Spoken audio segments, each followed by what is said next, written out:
early this morning though, because the guy's What vacation wasn't supposed to start until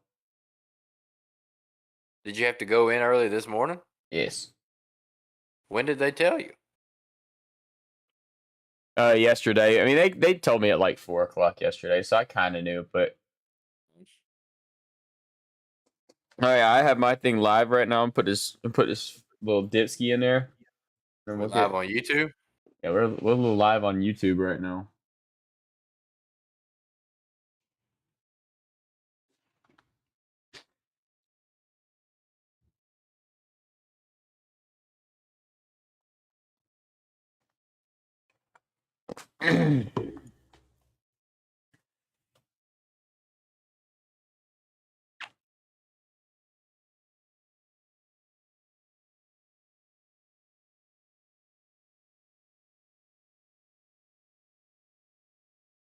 How you want to start this thing off, Jake? I thought Hawks. Is there another route you would like to take? That's fine with me. Let me follow in your footsteps here.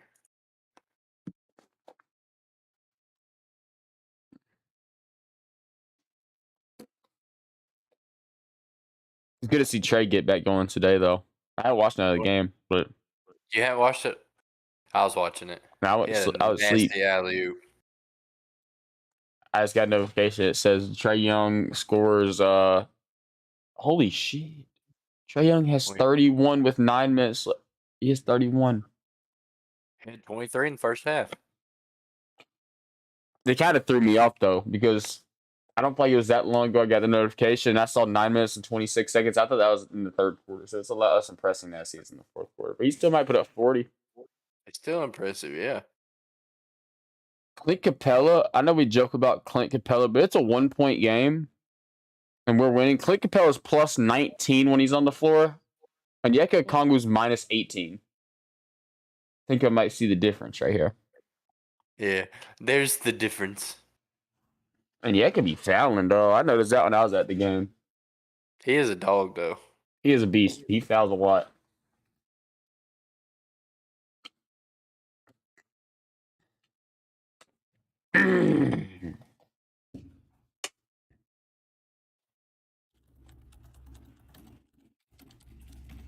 Okay, give me like 2 seconds. You good. I said as early as possible, and then I make you wait for 30 minutes in Discord. It's okay. No, you good. I ain't no big deal to me. I was just trying to be quick for you.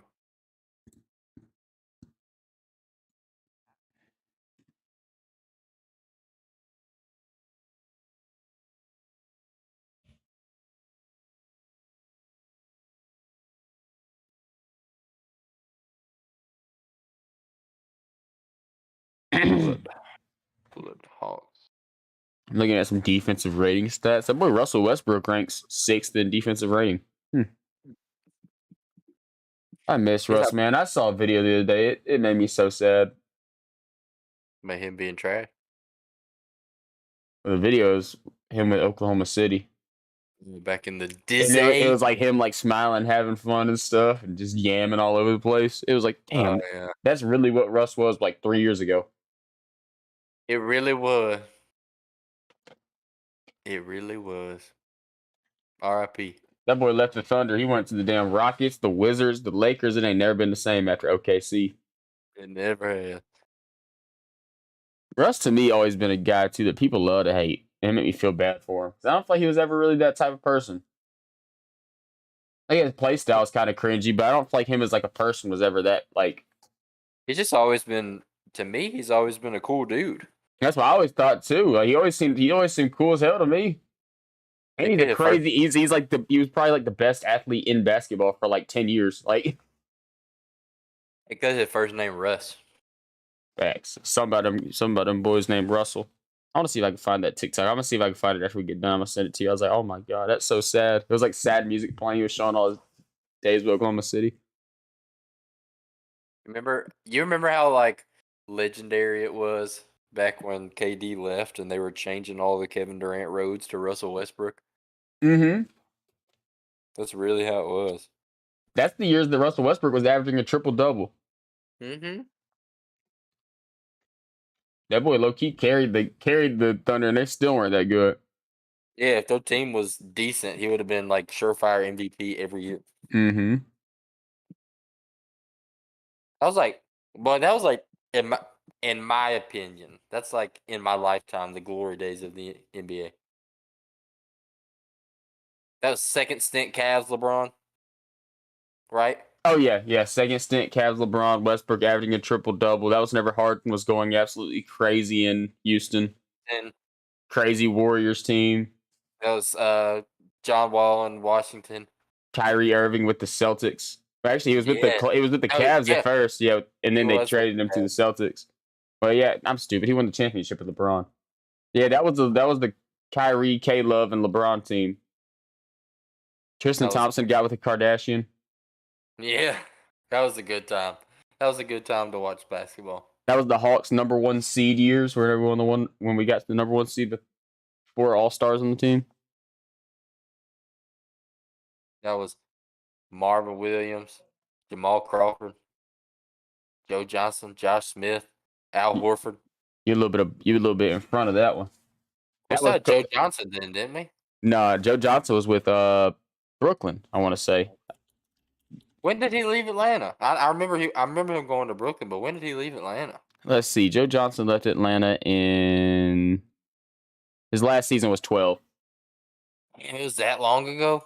Yeah, 14 and 15 was around that time. That's whenever he was with Brooklyn. He was 33 in Brooklyn. Wow. Dang, dude, that's crazy. Yeah, that was the team that had it was Millsap, Horford, Teague, Corver, and DeMar Carroll was the starters. It's crazy how time flies. What year did the Cavs win the championship? Was that 15? 16? I want to say it was 16. 15-16 season? I think it was the 16-17 season. Was it? I want to say so. Because I Man, don't you're think I wrong. don't because the 15. Let me see.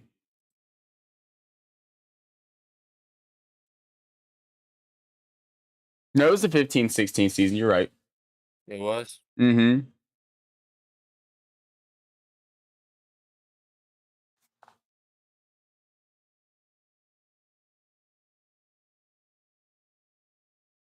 It was the year after the number one seed Hawks team. Yeah, it was the year after the number one seed Hawks. Hawks were the 4 seed that year. They still swept us though.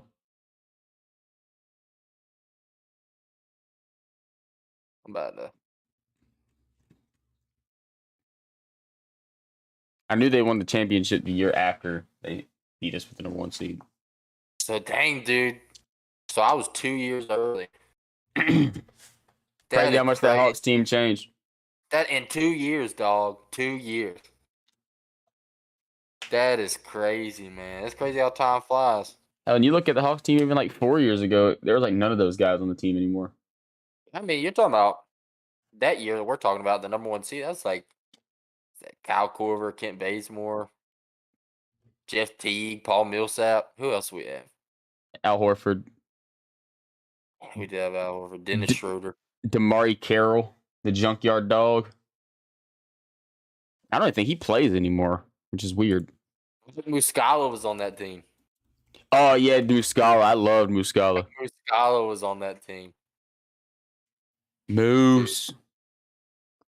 That's crazy, man. It's crazy how much like your opinions change on people too. Because I thought he was going to be a stud. Oh, I think Kent Bazemore. Yeah, Cam Bazemore the same way. Kent Bazemore. People, I mean, I don't know about all around the league, but in Atlanta, we loved him. He was my favorite player. I love Kent Bazemore. I remember one of my buddies from high school used to get like signed stuff from him all the time. Yeah, Cam Bazemore was my favorite player. Clint You get Capella any is the Kent second. Bazemore autographs? Yeah, I have a couple of them. He always seemed to be a really nice guy. What about his brother? Let's see if I can get this picture right quick. I have one right here. You go. Oh yeah, I It's remember that picture. Bazemore signed it. Corver signed it. Jeff Teague is whenever they revealed the last set of new uniform. Kent Bazemore had a brother, didn't he? Jeff Teague had a brother. I don't think Bazemore did. Jeff Teague's brother's name was Marquise Teague. I could have swore he had a brother, man. Why am I tripping?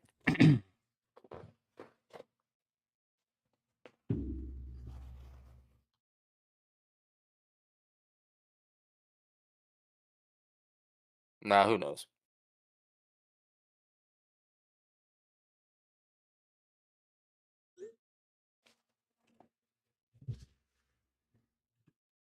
I guess we won't go over betting numbers on the pod today. We'll talk about that tomorrow. But if you're in the live stream, you get to hear us do a little chatter. Facts. I believe as a show,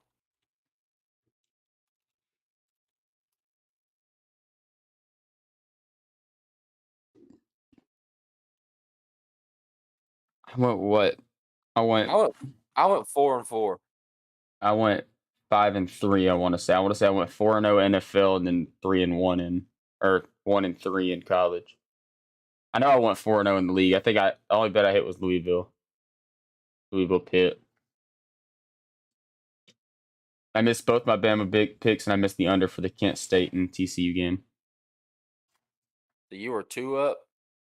Yeah, I was 2 up. So these combined, what we were 9-7. Yeah, I think Not bad, not bad. math. 9-7 adds up to 16. It should be there. So that brings us to I wish they would legalize sports betting and stuff. I'm looking at FanDuel right now. It's so much easier to place live bets. It's just like constantly updating. Like I'm looking at the Hawks right now. 4.5 point favorites. not too bad, Jake. We're up 11 units so far on the show. Let's go. 29, 18, and 1. You ballers. Really? 11 and a half. 11 and a push. Hey, that's money back, so you just cancel it out. That's right. Balling. You let me know when you're ready. All right, I am ready. If you are. I am ready. Let me check this thing right quick.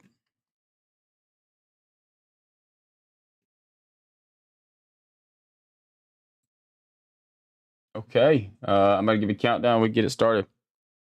In 3, 2, 1, and we are live. All right.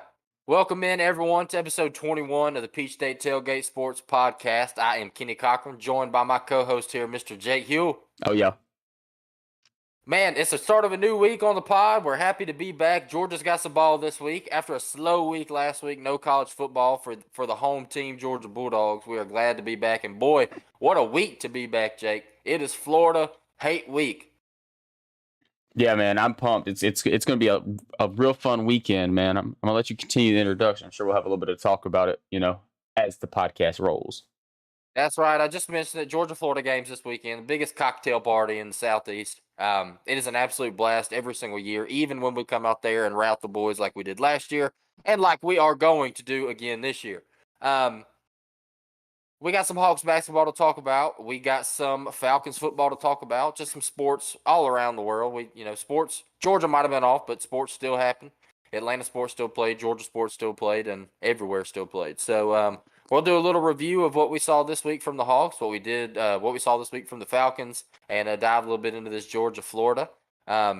Obviously, if you're tuning in, we want to say thank you so much for listening, for watching if you're on the YouTube side of things. If you are on the YouTube side of things, be sure to check us out anywhere you get your podcasts. We're Peach State Tailgate on Spotify, Apple Podcasts, anywhere. Give us a follow, give us a listen, and make sure you leave us a review, give us your input. And on the podcast side of things as well, check us out on the YouTube, man. We do live streams here 2 days a week. We talk about ball a little bit before we get started. You get to dive in a little early and hear us talk about, a little chitter chatter. We just got done on probably a 10, 15-minute rampage into Hawks history. It was pretty interesting.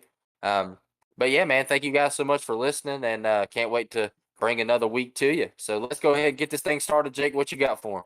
All right, Kenny, I'll kick us off with a little bit of Atlanta Hawks. I guess I should say tip us off since we're talking about basketball. Since we last spoke, I want to say the Hawks have played 2 games and they are actively playing a game right now. A little time check for you guys. It's 11, I said 11, 9:11 p.m. on October 26th or Wednesday if you're just listening to us, during the week.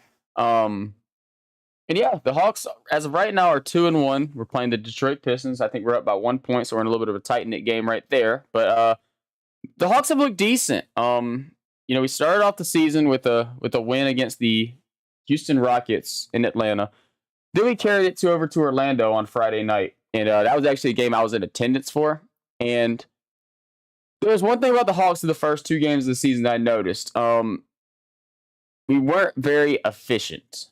We had multiple things that were happening, and it seemed like we just couldn't get the efficiency numbers up. Some interesting things I'm checking out now. We beat the Orlando Magic by 10. It was a 108-98 victory. And we look at the box score. Everybody had positive minutes besides Jalen Johnson. Surprisingly, everybody else was in the positive, and Jalen Johnson was minus 16 through 12 minutes, which is, I don't want to say it's alarming because the guys that play on the floor, whatever Jalen Johnson's not on the floor, is John Collins. So, you kind of expect a lot more production from John than you get from Jalen. But it is at least, a pretty intriguing thing that in 12 minutes, somehow the Hawks were minus 16 whenever Jalen Johnson was on the floor, which is a pretty interesting thing. Trey, he kind of got off to a slow start, but he had a couple of big shots down the line to help the Hawks get rolling. That's kind of the story of Trae Young. Even during his bad nights, he'll pull off a 20-point third quarter that kind of gets you running and going. And we have enough guys around him that we can kind of maintain until he finally finds that shot. Because whenever Trae finds that shot, he's going to start making a couple in a row. And it's like they just pile up on you so quick. Dude, and one thing I want to say too, you mentioned the 2 games that we had since the last episode. I think really John Collins, and we've been high on John Collins. Obviously, we're Hawks fans, so we've been fans of this guy. Even more so you, Jake. You've been on the John Collins train the whole time. But to me, John Collins has just continued to impress me, man. This is a guy, you saw the trade rumors. The rumors, are we going to bring him back? Is this guy going to be a Hawk long term? I think there was a little bit of drama going on. And he just came out this season and has been huge for us. So John Collins, DeJounte Murray, Trae Young, and DeAndre Hunter as a whole. I mean, these guys have all 4 been balling week after week. One thing I want to say about the last game, too, where you just mentioned, or I don't know if you mentioned it, the Hornets game. Did you talk about that at all? I didn't. Well, then I'll just do a little, my point of view. I'll let you dive into the full game. But, those guys have been balling, headed up into that Charlotte game, man. It was kind of weird because I don't know how you felt watching that Charlotte game, but to me it felt like a flashback to 2021. Trae Young came out there and balled and played a good game, but didn't really have any other help around the floor. And this Hawks team, man, looked putrid on defense. The defense was horrible. You heard Nate in the post-game presser say some choice words that we can't really say on this podcast. Yeah. But it just seemed like a flashback to last year. So hopefully, you look at tonight as a get-back game. We can, close this thing out and get the win. But, yeah, I mean, these guys have been balling so far this year, so that's a big positive. And, hopefully we just move past that last game. Yeah, this Hawks team is and you talk about the Charlotte game. That's the game that we lost 126-109. Like you said, the defense was definitely one of the key points that we're talking about. The Hawks through the first 2 games were one of the better defensive teams in basketball. And that's not something we really expect from the Atlanta Hawks. We expect to be better than last year on defense, adding to guys like DeJounte Murray, obviously John Collins and Clint Capella. Those 2 guys in the middle are pretty solid. Clint is, an all defensive type of guy you have back there. But, on the perimeter, things can still get a little bit sketchy. And whenever your efficiency is not there on offense, this Hawks team is definitely an offensive team. We were last year. We were the number 1 scoring offense in basketball last year. So whenever the offense isn't rolling, you have to rely so much on defense. It kind of gets you in a little bit of a sticky situation. And I think that's exactly what happened on when was this? Was this Monday? I don't have my Monday. Okay, yeah. I think that's exactly Sunday. Okay. I think that's exactly what happened on Sunday. We see guys like Trae. Trae was 9 for 25. And he was 2 for 8 from 3. He did put up 28 points and 9 assists. So, you look at Trae's final game, it's usually always something pretty crazy. And that's the reason at the end of the year, you look at his numbers, you're like, holy cow, this guy just had a crazy season and nobody's talking about it. But around him, like if Trae's having games like that, which he's still producing, you kind of need your guys to be a little bit more efficient. John Collins had a terrible game, 3 for 12 from the field, 0 for 7 from 3, which is not something we're used to seeing from John. John is usually pretty cash from the 3-point range. Is a big guy. He's usually hovering around 40% on the season. So seeing him go for 0 for 7, we know it's kind of more of a fluky thing. DeAndre Hunter also only went 4 for 11, 1 for 5 from 3. And, as a total, the Hawks went 8 for 35 for 3. So that's something that you do that in a game you kind of expect to lose, especially whenever your opponents, they didn't shoot a ton of threes, but they did shoot 43% from 3, 11 for 26. And they were missing LaMelo Ball, which is very, very significant. He is their best player on that team. But, in a league like this, we talk about it all the time with the NFL, and it's kind of the same thing in the NBA. You can get beaten any given night if you don't come out and play. These teams all have guys that can perform at an NBA level. If they couldn't, they wouldn't be on an NBA roster. So you kind of look at it and, you take it as a grain of salt. We didn't expect this Hawks team to go undefeated. That don't happen, in basketball. So go ahead and get the first loss out the way and let's get rolling again, which it seems like we are doing pretty good right now in Detroit. Well, Yeah. are we in Detroit? Yeah, we're in Detroit, yes. You mentioned it right there, and I know we both kind of hit on it with the defense being a little bit lackluster. One thing about this Hawks team this year that's been kind of a killer is the efficiency. This Hawks team has not been very efficient from the floor. It's something that we really need to get better at. But when you have guys producing, it can kind of cover up some of the inefficiencies of the game. It can cover up some of the bad play, especially when you can get a little bit of more plus play on the defensive side of things this year than we had last year. You can kind of cover up some of those miscues, some of those some of that bad play, I guess you could say. And yeah, we definitely got exposed a little bit in that Charlotte game, man. The defense didn't show up. The efficiency was still horrible. And when you're not, when there's a little bit of a lid on the basket and you can't make shots the way you want to, especially with how much you're shooting the ball, it really hurts you, especially if you can't play defense. So yeah, that's something that really hurt us, and something that's kind of been an Achilles heel of this Hawks team so far this year is efficiency as a whole. I think that'll come. I mean, this Hawks team. I mean, Trae Young is known for being a fairly efficient player, especially from 3-point range. So when you talk about a team struggling this bad efficiency wise, I think that's something that'll kind of regress to the mean a little bit as this season unfolds a little bit more. Yeah, I agree. And then we talk about getting guys like Bogey back. That's going to be a huge thing for the Hawks. We really, really need Bogdanovich back on the court because that second unit right now, although it has had its little flashes, spacing does get a little bit limited whenever you have guys like Onyeka Okongwu and Jalen Johnson out there. Jalen Johnson can shoot the ball a little bit, but it's not something we really see him do a ton. Also, Aaron Holiday, he's been doing a solid job, at holding down that 2 spot until Bogey is back, but it's an obvious upgrade right there. Bogey's one of the most lethal catch and shoot shooters in the NBA whenever he's on the floor playing.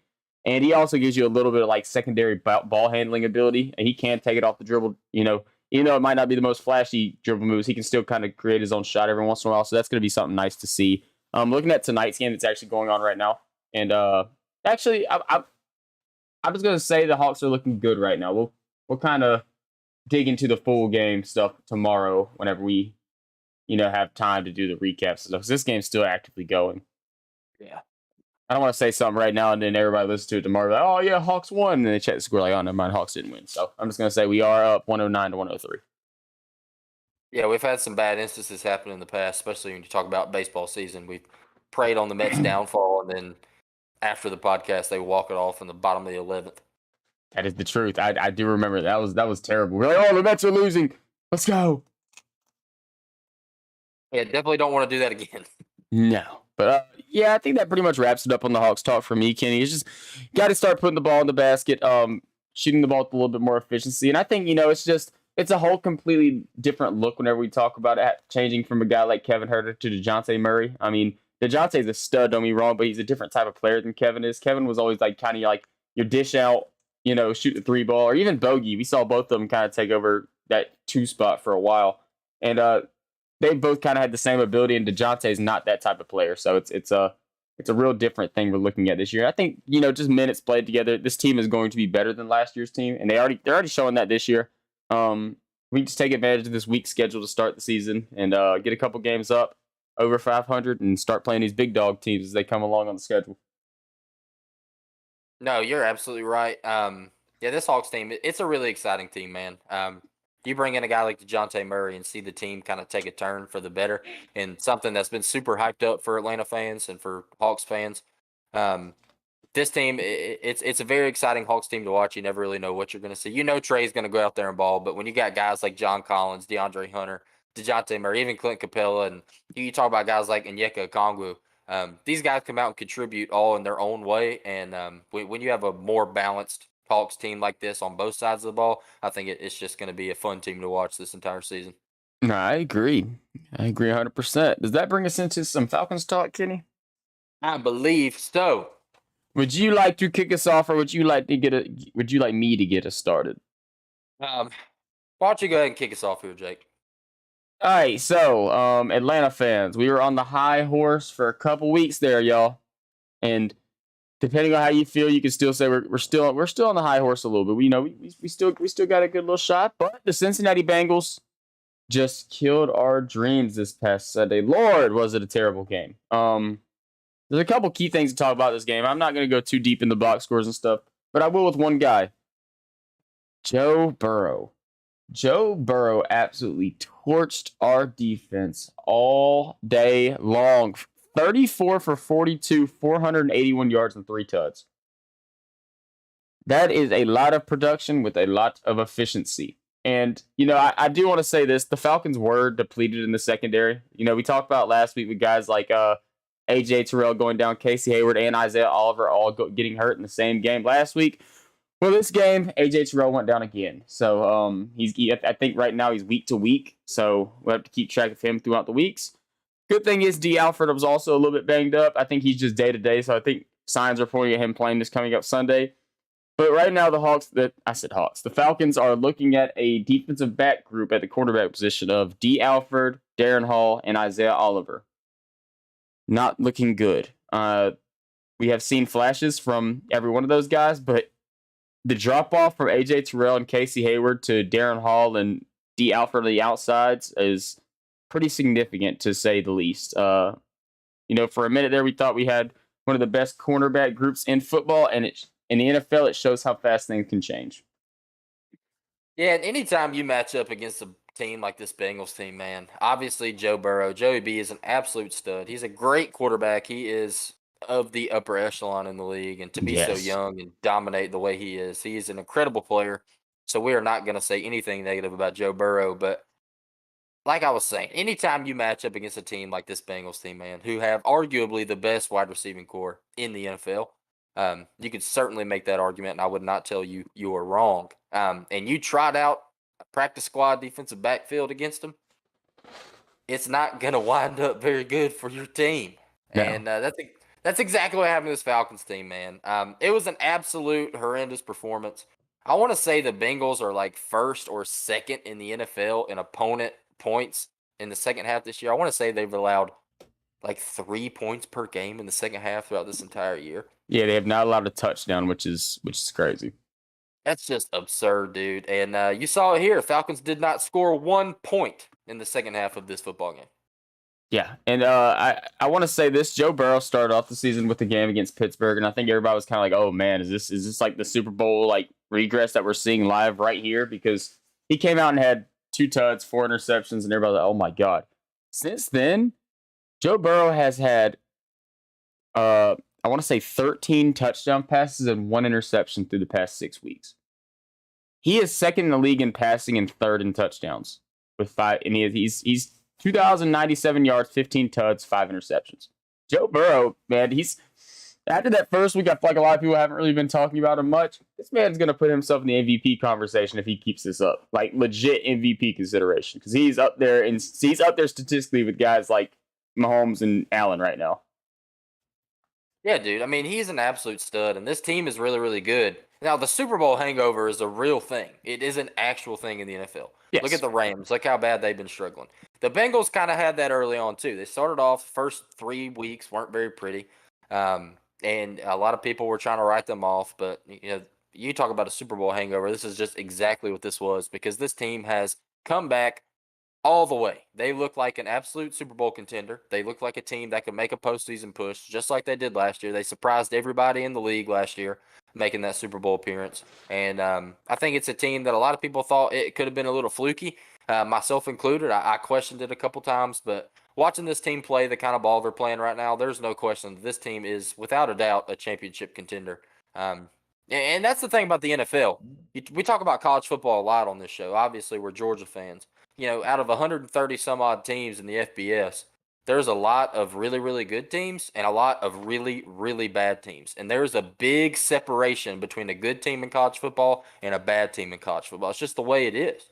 In the NFL, it's not like that. These guys are the greatest athletes in the world. The best team in the NFL is not insurmountably better than the worst team in the NFL. And you see that proven week after week. Look at a team like the Jets, man. The Jets are out there blowing everybody's socks off. A 2-loss team right now, which is absolutely nuts. Is that team personnel-wise as good as the Buffalo Bills or the Kansas City Chiefs? No, but the record rivals them. Why? Because this is a professional football team full of world-class athletes. So when a Bengals team comes out here and struggles the way they do, and they can kind of right the ship a little bit and play the kind of ball that they're playing right now, watch out for them, dude. This team is scary. Yeah, and with a team like that, it all rivals around. We talk about a team like Cincinnati. It all rivals around that offense, and like you mentioned, this offense when it's going, probably it might be the deepest offense in football. Whenever you talk about a guy like Joe Burrow and then Joe Mixon in the backfield with 3 stud wide receivers, out there with T. Higgins, Jamar Chase, and Tyler Boyd.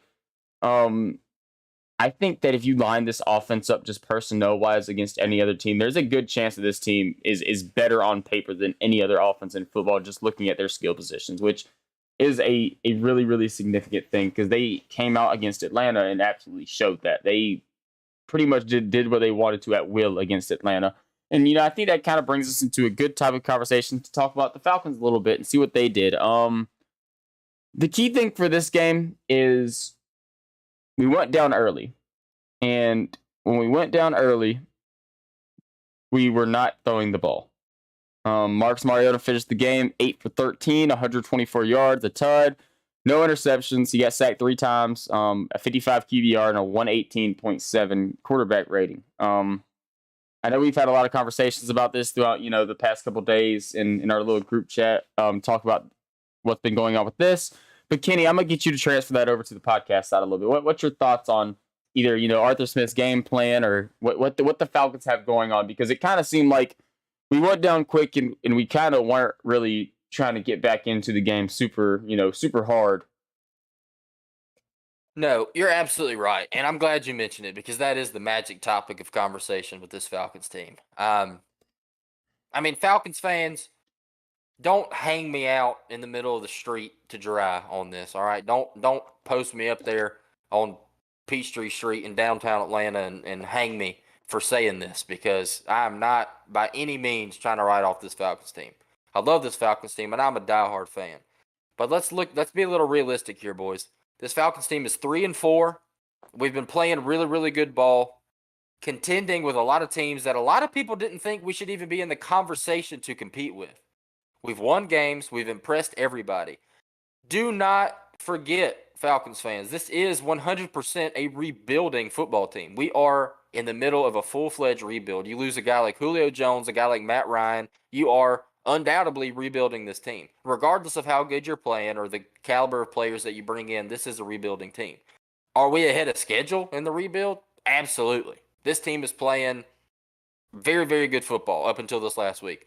And I think you ask anybody from around the league, they'll tell you this Falcons team is exciting to watch. This is a team that you can kind of get behind and root for because they're going to be underdogs, and they've been covering machines. They always say good teams win and great teams cover. Well, the Falcons have done both. And, we've talked about on this show, you can talk about the X's and O's all you want to. You can talk about how good this guy's playing or that guy's playing. This team has been able to fight through adversity week after week and kind of show up in games you didn't think they would show up in and be able to play at a high caliber that a lot of people didn't think we would reach at any point this season. And that's the most frustrating thing about it, I will say, is when you go down 3 possessions to any team in the NFL, not to mention a team that just played in a Super Bowl, you can't just put your nose down and run the football and try and get through it. It seemed to me, Jake, and you can kind of tell me how you think about it or how you feel, it seemed like our game plan was to just go out there and not get blown out. Yeah, It didn't seem I agree. there wasn't one time from the first snap of the game till the last snap in the game, there wasn't one time watching this football game that I felt we were trying to win it. Yeah, it was. You're 100% right on that. Out the gate, like right away, Joe Burrow was rolling from the start. That Bengals offense was rolling from the start. We went down quick 14. I do think we did kind of get back into it a little bit in the second quarter. Things started to get a little bit more exciting. But then, the Bengals did what they do, and they scored more points on offense. And they scored a third quarter score. We didn't score anything in the second half. So at that point, the game was over. And we kept on running the ball. And at that, the problem with running the ball so much, and I hate to kind of knock on old school football because it is still fun to watch, hard nose, low scoring, just pounding the ball down people's throats. It is fun to watch. But in the NFL, it's a lot harder to do.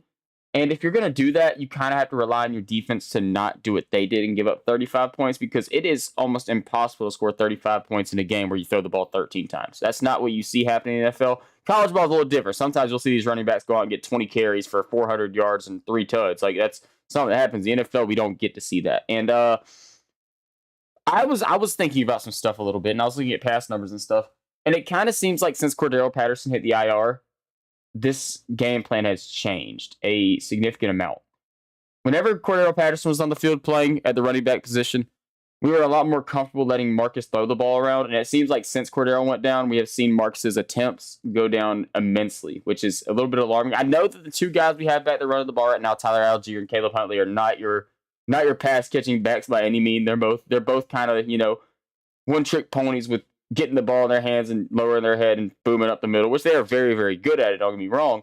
But whenever you start trying to run different plays and trying to get things working in the pass game, it kind of hurts with our offense that we run because we see a lot of sets that have, Keith Smith on the field and, Tyler Algier / Caleb Huntley on the field and Parker Hesse on the field. None of those guys are your prototypical pass catchers. So DBs are tuning in on one or two guys at that point. And those one or two guys happen to be Drake London and Kyle Pitts. And it shows in this game whenever, your two former first-round picks get a combined 4 catches for 18 yards. It's tough to win games like that, man. You have to try to find a way to get the ball in both of their hands because they're the two biggest playmakers in this offense. And if they're not really rolling, it's going to be kind of tough to beat good teams like Cincinnati. We have beat some teams this year, like the Seahawks. We obviously beat the 49ers on some stuff, but whenever you go against a pass heavy team like the Cincinnati Bengals and like a lot of teams you're going to face come playoff time if we do make the playoffs, that play style is not going to work. Things are going to have to change a little bit. That's the thing, right? Like it's so tough, man, because I was up on my horse talking about put the rookie in. Why is he not in the game? And that's a conversation that we can have.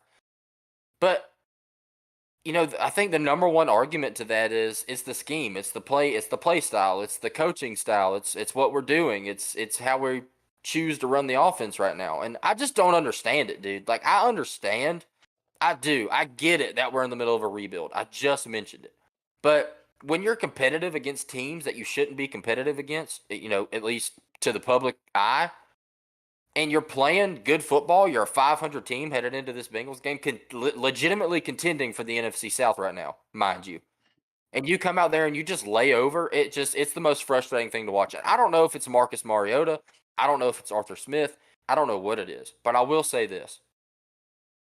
When you spend first round, top 10, top 5 draft picks in consecutive years on offensive pass catching weapons, and you go into a game against a pass-heavy offense where there is no way in hell you're going to keep it close or even try or attempt to win the game by keeping the ball on the ground 100% of the time, what are you doing? Why is this how we choose to play this team? I don't understand it, and we've seen it all year. We have. Marcus Mariota is averaging 13 completions, 21 attempts, 168 yards passing, 1 touchdown, and half an interception per game. You total that out with his rushing numbers. This man is giving us a total of 200 yards of total offense, 1.5 turnovers, and 1.5 touchdowns per game when you factor in fumbles and rushing yards and everything. Part of that, I want to say, is on the coaching staff and on the scheme. Part of that is on Marcus Mariota. I understand you can't just point at one thing and say that's the issue. I get that. We've had this conversation. We're having it now on the podcast for the first time. But at some point, I think you've got to switch things up. Whether that's a personnel change, whether that's a play style change, I don't know. But when you're in a game down 3 possessions and you're running the football with Kyle Pitts and Drake London out wide, able to catch passes. I mean, we talk about Kyle Pitts, man. Kyle Pitts, we can only call him a generational talent and a unicorn long enough. Like, at some point, we've got to see something out of him. And I'm not saying he's a bad player. I think he's an absolute stud. I think he's a freak of nature. I think he is one of the best offensive weapons in the entire league with some of the biggest upside in the league. But at some point, you got to see something from him, dude. This dude's got 1 touchdown on American soil in his 2 seasons of being in the NFL. It's like, dude, I mean, at some point, you got to start trying to get these guys the football. Whether you're successful at it or not is a different thing. But when you're down 3 scores to a Super Bowl team, you've got to try something. And running the ball is just not going to do it. No, definitely not. It's definitely a really tough conversation to have because I think the outlook on this is if you go to Desmond Ridder, there's no going back. If you have to go back to Marcus Mariota after Desmond Ridder, I think the Desmond Ridder train is done. I think that's kind of the idea that you kind of go into this with because Mariota's not going to. It's so hard to talk about. Mariota has not played bad enough to get benched to me. I know we can talk about some of the games where he's thrown the ball a lot. We point back Buccaneers, we point back Rams. He did not play particularly bad in those games. He did have 2 interceptions in the Rams game. One of them was on an attempt to win the game in the end zone, and Jalen Ramsey made a freak play. So I'm going to take that one away. He was trying to make a play, and things happen. That's not a bad decision. It was just the best cornerback in football making a play on a ball. If this scheme or this management came out and let Marcus Mariota throw the ball 35 times in a game and he had 3 interceptions and 1 touchdown, that's a different conversation. But them not allowing him to play offense kind of makes it hard for me to point the finger at him. Because at that point, I know we can say what we want to about what's going on at practice, what's going on. Maybe they don't trust him. But if you don't trust an 8-year pro or a 9-year pro, whatever Mariota is, I don't believe that you could trust a 3rd-round rookie out of Cincinnati. That is kind of my idea with it. And, you watch the games, man. This scheme is nowhere near set up for a passing quarterback. A lot of the plays we run, like the routes are vanilla. Everything in the pass game is very vanilla with this Falcons team right now. And I mentioned since Cordero Patterson went down, we have not been throwing the ball nearly as much. And I don't know if it's because you take away that, one of the best receiving backs in football or, really what it is. But we have enough weapons out wide to kind of make things work. And it's something that I feel like we haven't really tried to dabble in enough. I don't think it's a question right now if Mariota is going to be the starter for the future, at least the short term. I think that's a guarantee. He's not going to be benched. I don't see him getting benched relatively soon just because of the fact that we do have kind of a little bit of a weaker schedule coming up. And like I mentioned, he has not been playing bad enough. And I will say this, I do think this Falcons team still is very hopeful on making the playoffs.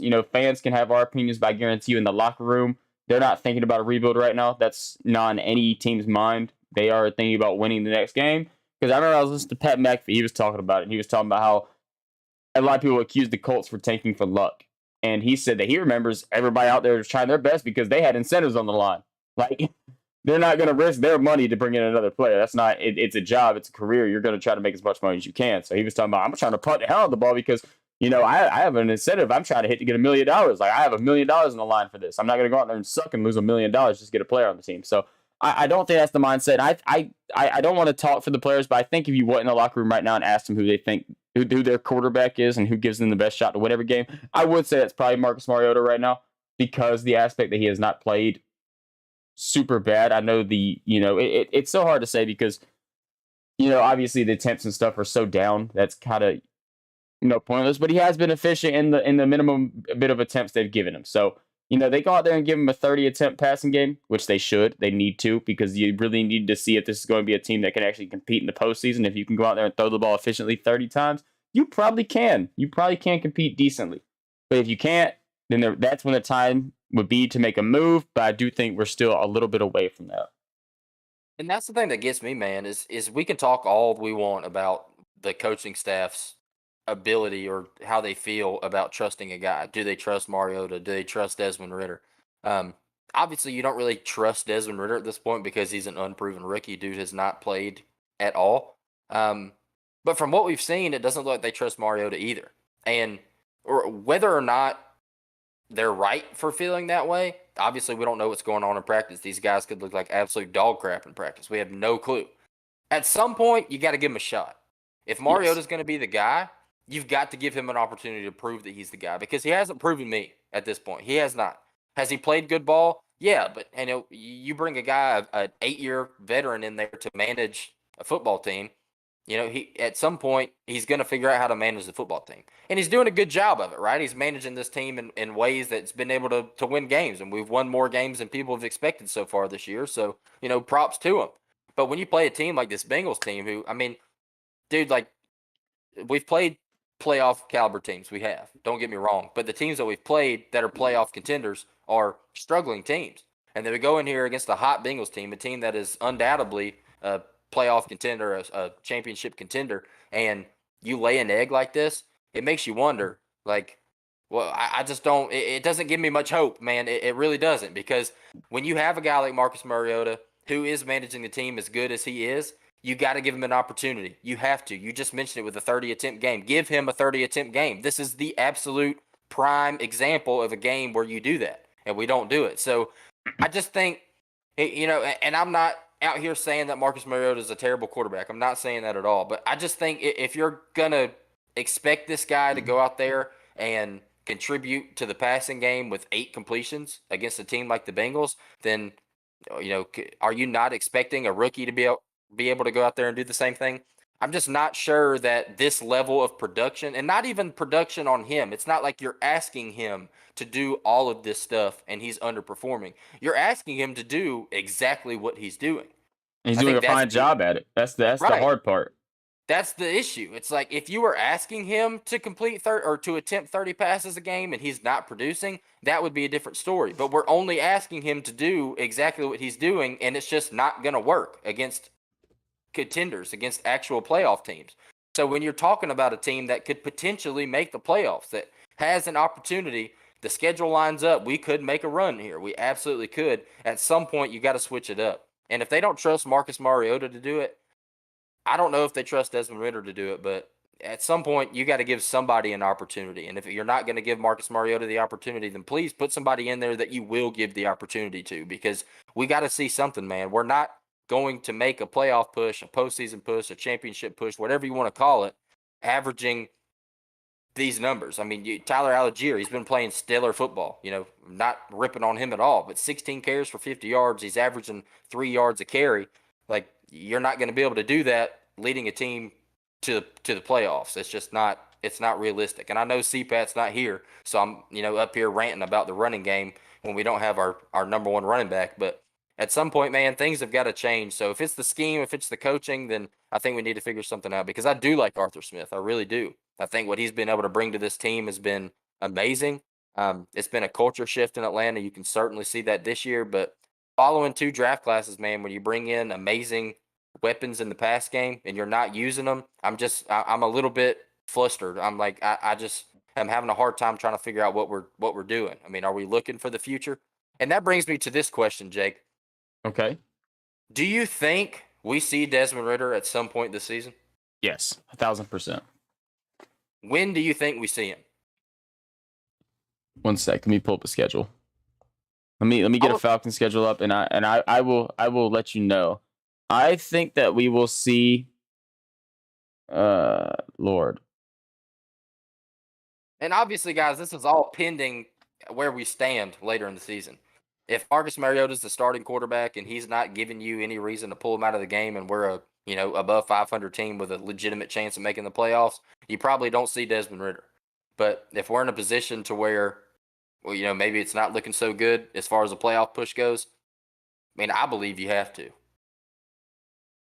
Yeah, thinking about that is hard too, because the Falcons are running through a pretty easy stretch of the schedule right now. We have a game against Carolina, then we play the Chargers in San Diego, or at home actually. Then we play in Carolina, then we have Chicago, we have Commanders, we have Steelers, and we have Saints. So we go through a pretty easy stretch of games, which is interesting, because if the Falcons can manage to win majority of those games and be a couple games above 500, then that's when that question starts coming, if we see Desmond Ritter. And at that point, I would probably say no.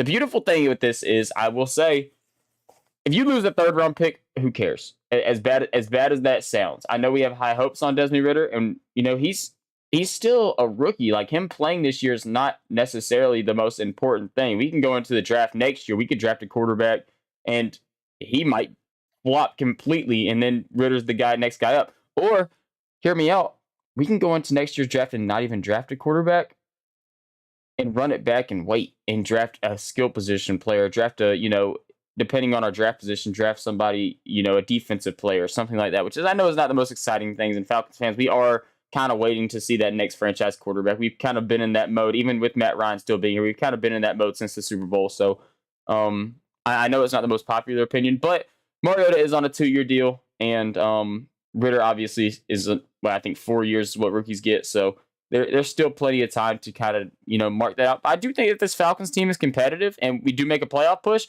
I think that's where that pushes you to the point where you probably don't draft a quarterback next year in the draft. So it's kind of like, if we suck, then we'll probably see Ritter, and then we'll probably draft a quarterback if Ritter's not that guy. If we are good and we make a playoff push, I don't really see us drafting a quarterback. So I think that, Mariota and Ritter. I will say this, though, before we get too far off of it.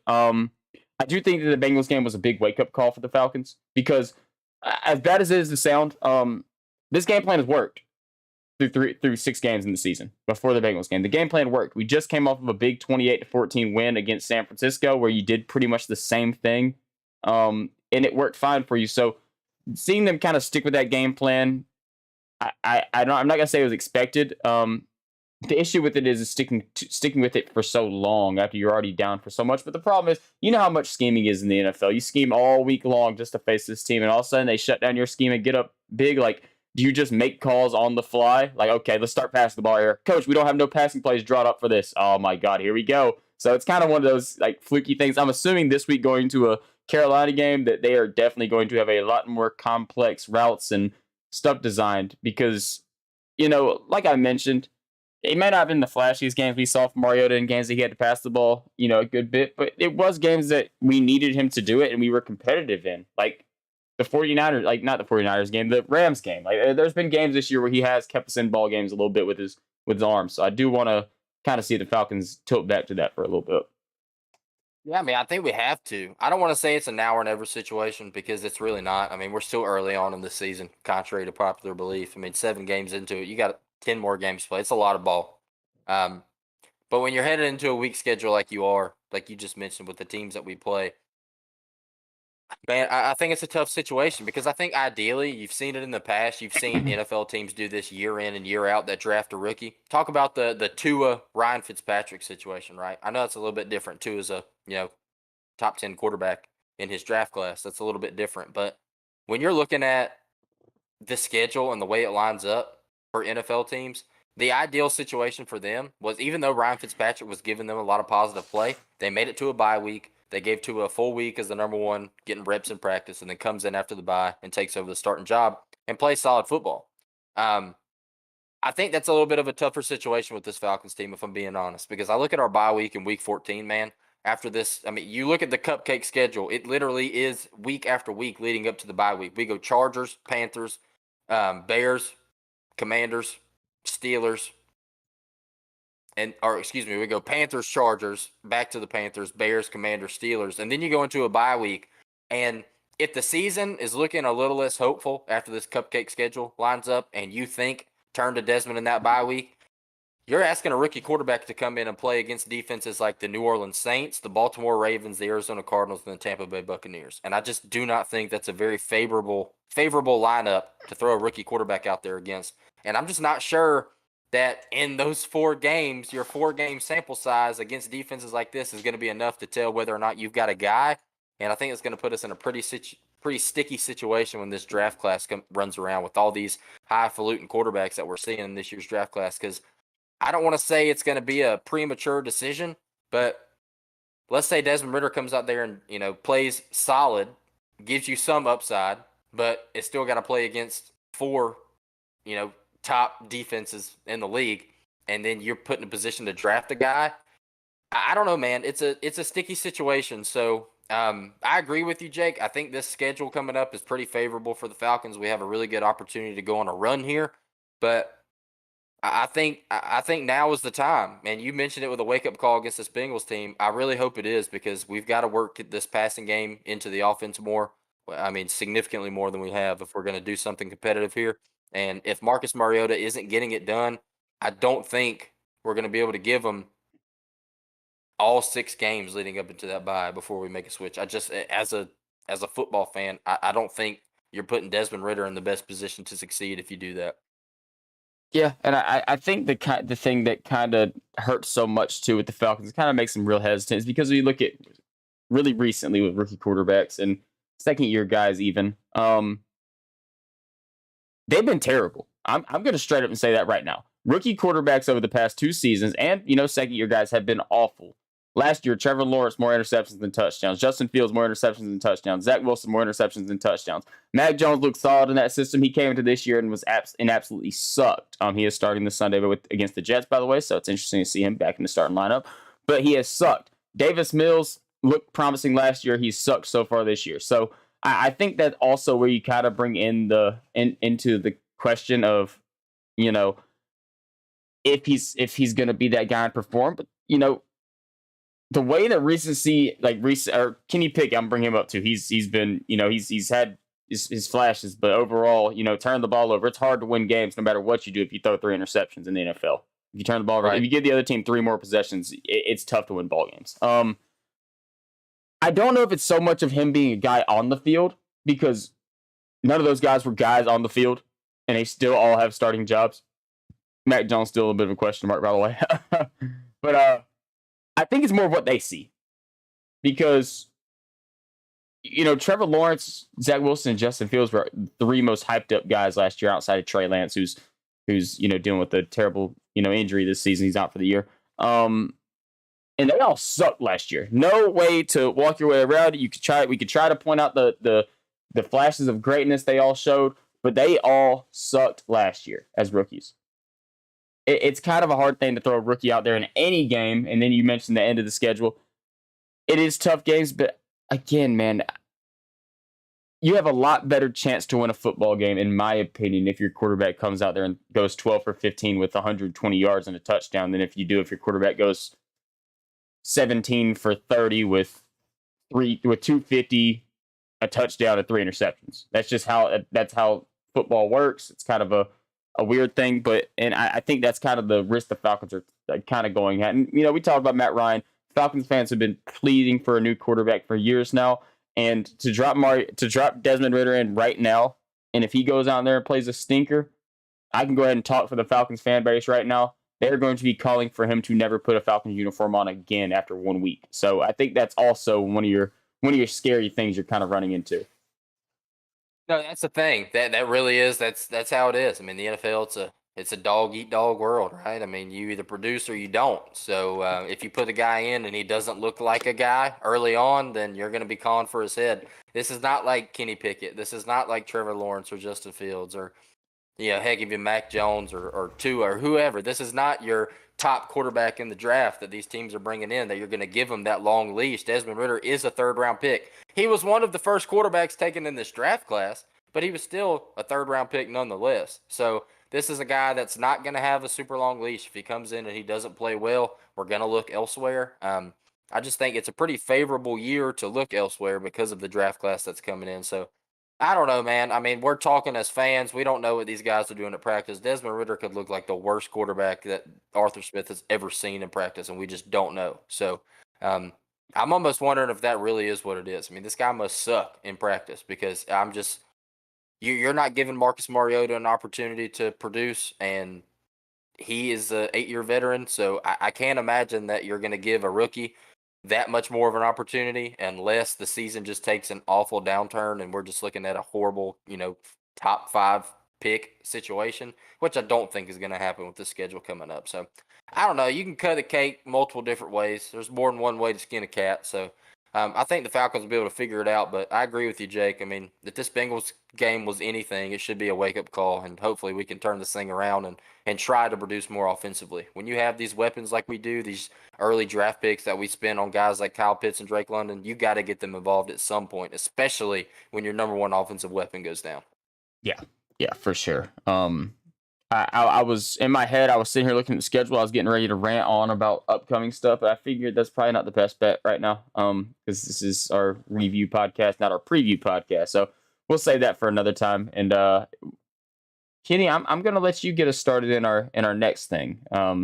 Usually the guy that likes to kick this stuff off. So I'm gonna let you roll us into it. What we got going on this coming up weekend, Kenny? Let's go, man. Let's hop over to the Dogs. Let's talk about a positive note. Your number one team in the nation, undefeated Georgia Bulldogs, headed into the best week of the year, and that is Florida Hate Week.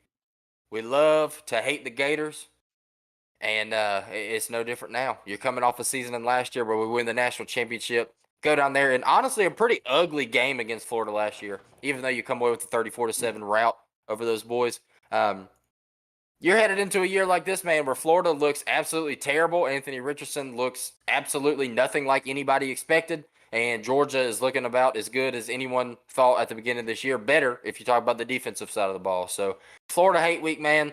This will be the 100th matchup between Georgia and Florida. Georgia's leading the series with a record of 54, 44, and 2. And Kirby Smart is 4 and 2 against Florida in his career. I want to say this, Jake, because this is a pretty interesting fact. Any of our bettors out there. Georgia, under Kirby Smart, is averaging a margin of victory against Florida of 24.5. Oh, The line for this game, boys and girls, is set at 22.5. wait. So I'm going to stop you right there, Kenny, and I'm going to say this is also the most uneven matchup we've seen under the Kirby era, talent wise, between Georgia and Florida. Go ahead and say that right now. I want to say this is the largest spread in this series history. 22.5. I believe I It saw that is. somewhere. It is. It is. Okay, we have confirmation. You're absolutely right, Jake. This is the biggest talent gap we've seen. Let's talk about the X's and O's a little bit here, boys and girls. I was talking to Jake and another one of our buddies earlier today about what we're going to see in this game. Kirby Smart is an absolute defensive wizard. We saw what he did at Alabama. Everybody knows it. Everybody knows he came to Georgia and has absolutely done the same exact thing. You give Dan Lanning all the praise, and he deserves it. He's done such a good job over there at Oregon and turning that program around and really building that thing up. And he did an amazing job as our defensive coordinator. But this is Kirby Smart's team. This is Kirby Smart's defense. In 2017, Kirby Smart made this 4-2-5 defense popular. And I tell you what this thing does.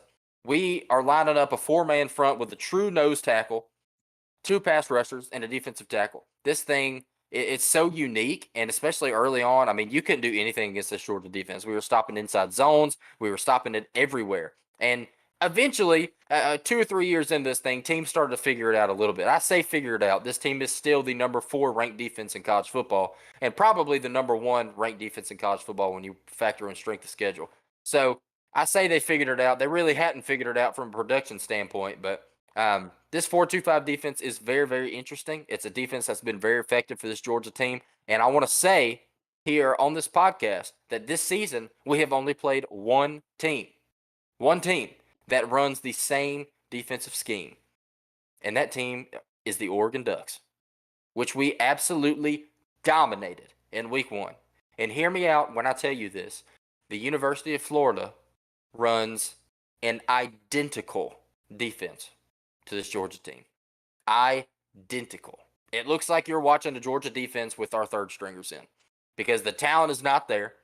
Nobody on this Florida defense would. I mean, I can confidently say this. I don't think one player on this Florida defense would start at UGA. Not even Brenton Cox? Not even Brendan Cox, Jake. That's the reason he's not here no more. Yeah, that's why he's playing. That's why he's strapping it up Saturday for the Florida Gators and not the Georgia Bulldogs. So when you talk about the success that this team has had, I mean, we see that 4-2-5 defense every single day in practice because that's what we run. That's our bread and butter. Kirby's getting the reps in with the 2s and 3s. So when our starting offense goes out there, our second team offense, whatever, we go out there, we run against this defense. We dominate Oregon, who runs the same thing. Don't expect anything different in this Florida game because Florida is absolutely a worse football team than the Oregon Ducks. Absolutely. It's not close. This Oregon team is a top 10 team in college football, probably a top 5 team in college football if you take away that Georgia loss. And we come out there and rout those boys in week 1. So I'm expecting to see a lot of the same thing in this Florida matchup. So yeah, I got some injury updates. We can talk about that. But Jake, I guess before we dive into that, do you have anything you want to hit on? About this Georgia Florida game. Let's see. I'm gonna say this a little bit. I'm not worried about Florida. If you know me, you know that I tend to get particularly worried every single time we face a Power Five team. I will say that I don't brush off any Power Five teams, and I do feel good about Florida. But there are some key things that I kind of want to keep my eye on right here, and one of them is that Florida did play Tennessee in a 5 point ball game earlier this year. They lost by 5 to Tennessee, 38-33. And one thing that happened was we saw Anthony Richardson go for over 400 yards through the air.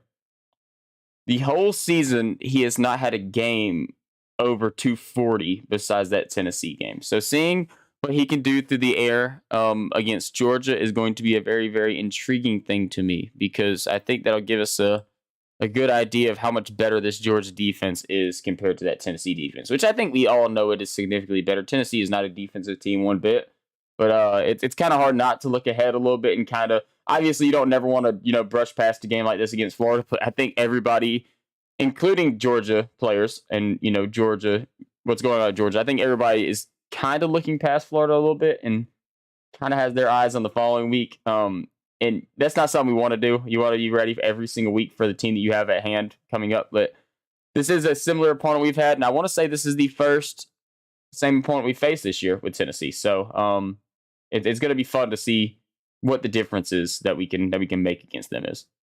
Yeah, let's see, man. We got Tennessee fans clamoring, saying that they should be the number one team in the country because they played all these upper echelon teams, and they wanted to celebrate like crazy when they beat Florida by 4 or 5 points, whatever it was. So let's see if they keep that same energy when we go out there and beat them by 30. Yes. We'll see if it's a quality win when we do it.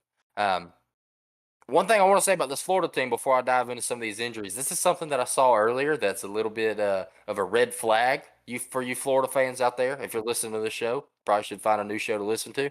Um, the University of Florida is allowing the most offensive production in all of college football to opposing tight ends.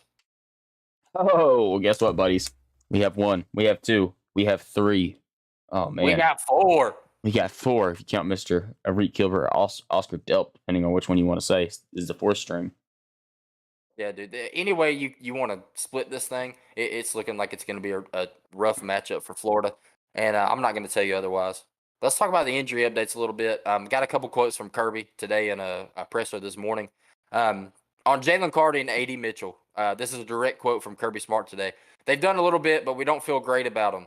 Jalen has probably looked better than A.D., but I don't know at this point if either one of them will be able to play.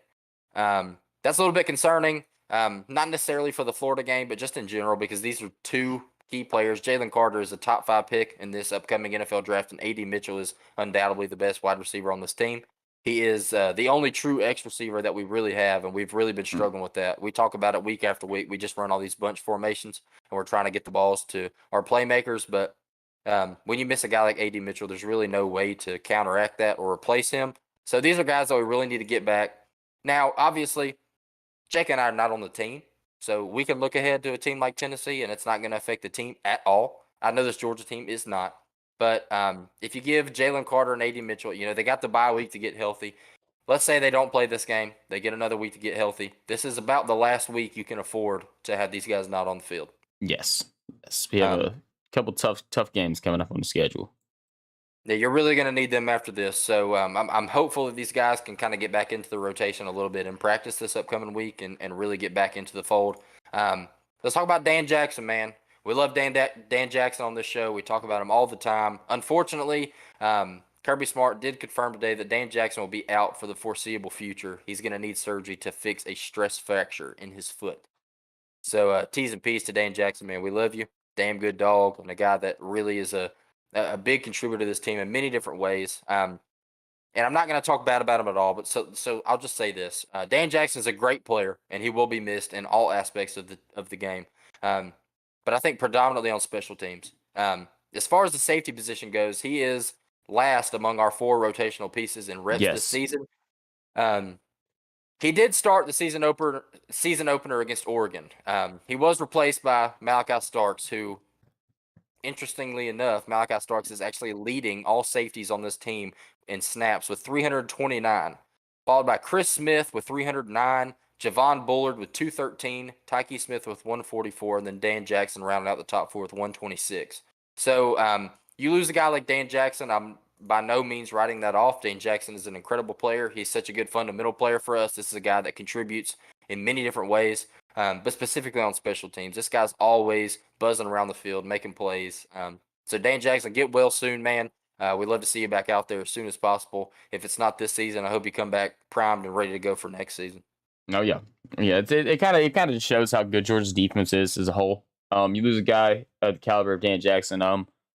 Nationally, he might not be a big name, but you watch him, week in and week out. Dan Jackson is a good football player, and he just so happens to be the fourth best safety we have on this roster. So I could argue the fifth best safety, depending on how you feel about Bullard. But we have a lot of different things that we can kind of look to now with Dan out of the mix. I'm sure we'll see Tyke get a lot more play time, which I think is something that a lot of Georgia fans are excited about. They should be excited about because this is a former All-American safety. So, seeing him on the field, more, and I know he was kind of coming back from injury problems last year towards ACL. Working his way back on the field and getting more play time is going to be a huge, huge thing. College ball is one of them weird things where, like in the NFL, somebody comes back from ACL tear, they're full go right away. College ball is not really like that. People have to kind of work their way in and work their way back up that depth chart to kind of fit in. And I think one of the key reasons that is you ask a lot of these coaches in college ball what the main priority is whenever you're a college coach. We love championships as fans and stuff, but you ask most coaches, their biggest part of their job is getting these guys to the next level. And rushing a guy back from a torn ACL is not the way to get them to the next level. And so a guy like Tyke, just because we haven't seen him play a whole lot this year, that does not mean he's a bad player all of a sudden. It just means they're just trying to bring him back from ACL. We see the same thing with Don Blaylock on the offensive side of the ball. He's been working his way back, this year through, a couple weeks. And, as the season went on, he's gotten more and more play time. He's become more of a factor on the offensive side. So, getting a chance to see Tyke hopefully play more is something I'm really, really pumped about. No, you're absolutely right. You don't want to rush these guys back too early. And I do want to say, I think I said top four in safeties. I meant to say top five there. Dan Jackson is fifth in total snaps taken from the safety position. So my fault there. Um, my last point to hit on injuries before we head out of here is talk a little bit about Smile Munden and Kendall Milton. Kendall Milton's a guy we've been missing, obviously, in recent weeks. So I will say this in an article that I read from, I believe, Dogs Daily. So shout out Dogs Daily. Georgia does expect to have both Smile Munden and Kendall Milton available this week, as both have been practicing with the team. Munden did not play against Auburn or Vandy due to an ankle injury, while Milton left the Auburn game with a groin injury. And a direct quote from Kirby here, Munden has looked really, really good. So Beautiful. Great to see we get some guys like that. Obviously, you talk about in the 4-2-5 defense that we run, those two linebackers are JDJ and Smile Munden. So you get those guys back, and you're able to keep that rotating safety piece, in the rotation between Malachi Starks, Chris Smith, Javon Bullard, and Tyke Smith. This team is getting back, man. We're getting some injuries figured out. We're getting guys back on the field. So I think the last couple pieces of the puzzle are A.D. Mitchell and Jalen Carter. So we get those guys back, man. It's going to be a really, really good second half of the season for this Georgia football team. Oh yeah, I'm pumped for it, man. I'm excited for it, and I know we'll have even more Florida Georgia look ahead stuff tomorrow, which is going to be really, really exciting. I have a couple things I was thinking up in my head as we were rolling through this podcast. That's right. Yeah, we'll talk a little bit about this game, dive into the X's and O's a little bit more, talk about what we can expect to see impact players from the offensive and defensive side of the ball. We'll talk about some bets, and yeah, I think that just about rounds out this episode. Jake, you got anything else you want to add? No, I just want to say, thank you guys so much for the support. 21 episodes deep now, so that's a beautiful thing. Whenever you talk about doing stuff like this and, something that's pretty consistent, it always sounds good at the start, but as time goes on, things start kind of dying off. People become busy, and, sometimes you might not ever touch back on it. But I think we've done a pretty good job at it, making waves with our life stuff and, making time for this and keeping it, relatively consistent. I know that we've had times where we missed a week or so, but other than that, we have been doing good at it. So to see 21 episodes is a pretty big deal for us. It is a nice thing to see. And as of right now, I mean, there ain't no slowing down anytime soon. So I'm excited for it. So, just thank y'all so much. Kenny mentioned it at the start of the pod about the socials and stuff, so I'm not gonna really touch back on that stuff. But yeah, just appreciate it. Kenny, I'm gonna pass it back to you for your closing statements and we'll end this thing off.